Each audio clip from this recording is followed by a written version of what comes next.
Flight boss, bitch, you know, for sure. You're not listening to the Mind of an Terry Smooth, Dolo the Archangel Uriel, and I'm here to carry out God duties and motherfucking responsibilities. And you know, right now I want to talk about the physical and the non-physical. And what inspired me to do this video is because I was going over a few religious debates. I know I like to look at it. I like to look at everything. I look at everything. So, you know, you have this guy that's theologians and preachers and things of that nature. You got Calvinism. You have people like Matt Slick that got the transcendental argument. And, you know, one of the things that they come across is this concept of God or not God. You see what I'm saying? And then you have lower forms of this that plays out. In the science world, it will be P or not P, A or not A. Is it a rock or isn't it a rock? You see what I'm saying? Or is it not a rock? Is it a rock or is it not a rock? Then you got the conscious community and things of that nature, and people who are, you know, still indulged into their religious texts and things of that nature. And in this aspect, this is where you get the physical and non-physical. But people have to understand that this is all dealing with the energy realm. This is all dealing with the matter. What matters can become matter and can become into density and become physical. Now, that whole line of events is a physicality realm of reality. It's the physical realm of reality itself. That's how the physical realm of reality plays. Now we have three realm of realities.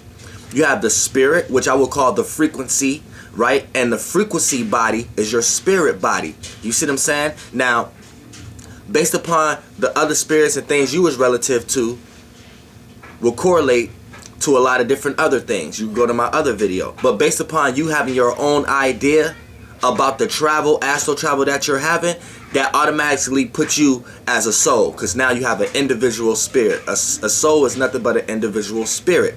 Now that becomes the vibration world.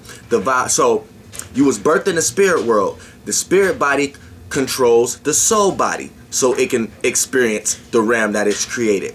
Through that yin and yangness, right? That creates a friction. That creates your own source, your own mass. Your shapeless, formless, odorless, non-flammable. I don't even like to use gas because people get conflated with physical world. But we're going to call it the gas for right now. But this is before anything is created to be physical.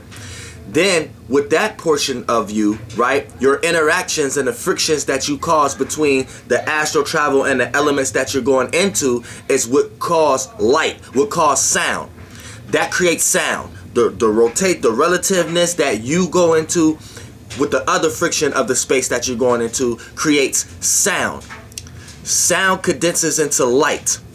Light condenses into shape. Form. Key word. Form. Light is a form. That condenses into a solid over time.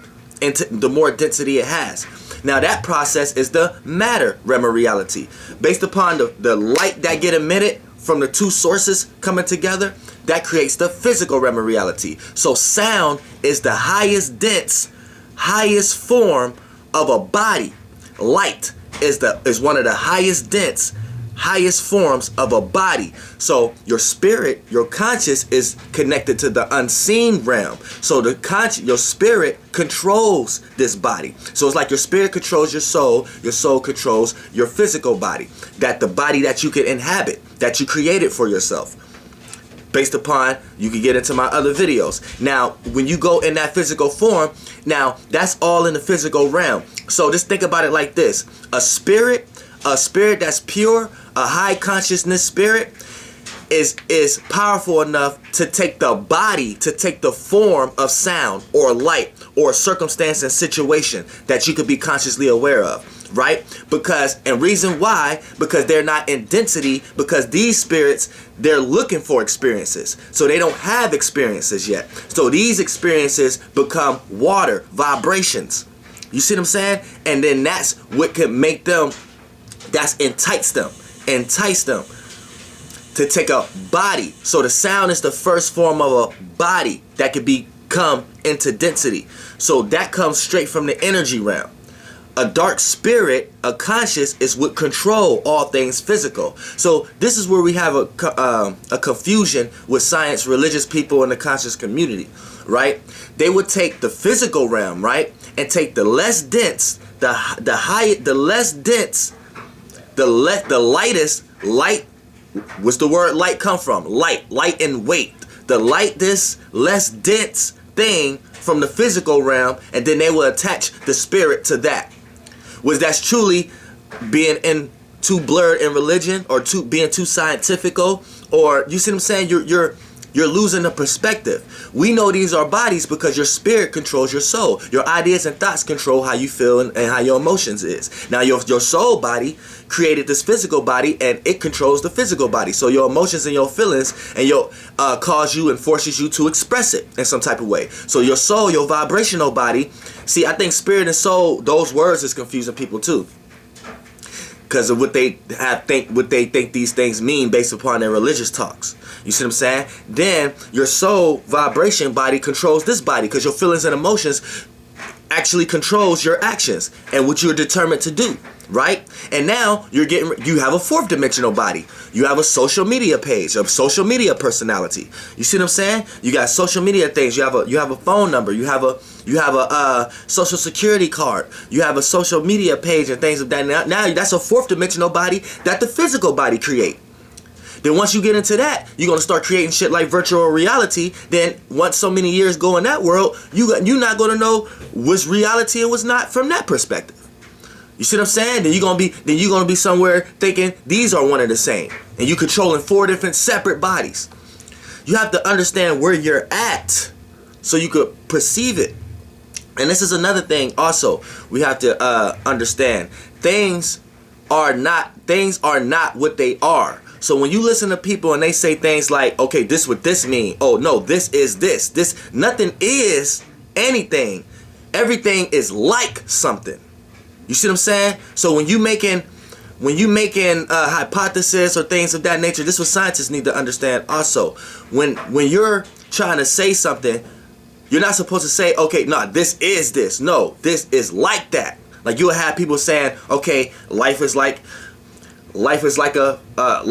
flame, or earth is flat, or earth is round. No, earth is like something round. No, earth is like something flat. It ain't nothing is. You can listen to people too when they go back and go into their science books or go into their religious books and stuff like that, and they'll tell you like, nah, look, this is the spirit because this is what it's talking about. Or a science book, they say, no, this is a particle, or this because this is what they're talking about. Then they'll make a theory or something like that, or make a scientific thing that you can do for yourself, an experiment or whatever like that. And the experiment will be something else, but they'll be saying, see, this is what it means. Nah, it's not. It's like that, but it's not that though. That's what you have to understand. It's like that, but it's not that. So ain't nothing is what it is. Everything you're looking at is like something. It's not that. It's just like something that you're not perceiving. Also, you have to understand like your ideas, your thoughts. Say for an example, say you read something and you came across something. Now your way of thinking about it, right? That's what you're channeling. You're responsible for what you're channeling. So that's what you're channeling, right? You have to understand that. That's what you're channeling. So you need to understand that everything is an illusion. Nothing is real. What becomes real is your ability to make it real. This is not a situation where it's something outside of us making something real for us, and we have to discover what that is. And then once we feel like we discovered what that is, we feel like we're smart or something like that. No, it's not that kind of party. What it is everything an illusion.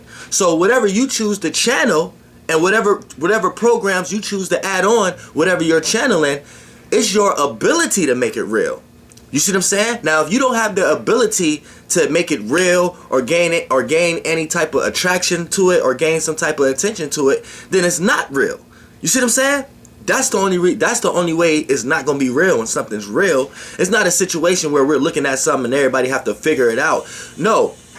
Whoever got the hardest idea about what we looking at And whoever got the ability to come across the most people with that idea becomes real. You see what I'm saying? Everything is an illusion. Nothing is real. So just think about it. Think about what you might be channeling. You might be channeling some type of spiritual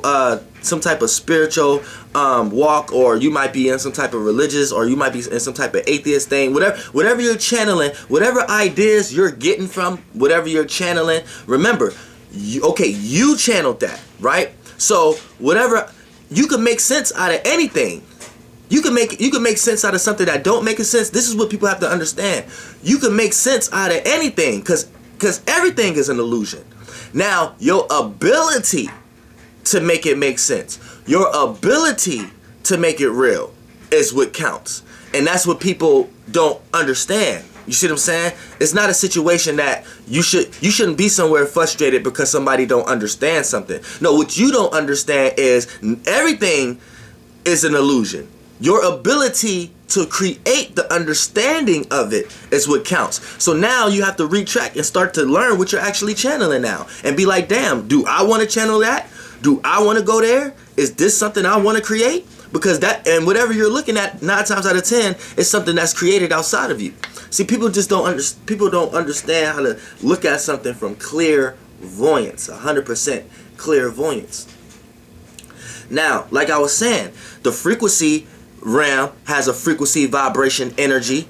The vibration realm has a frequency, vibration, energy, and then the energy realm has a frequency, vibration, energy. And the energy realm is sound, light. So the less dense thing that you see is just the highest body, the highest vessel something could take. So spirits that could take those kind of bodies is high in consciousness and whatever like that. But they utilize these things, they utilize these bodies to become dense and come into other bodies and things of that nature and create other bodies. This is their way of experiencing the realm of reality that they're created for themselves.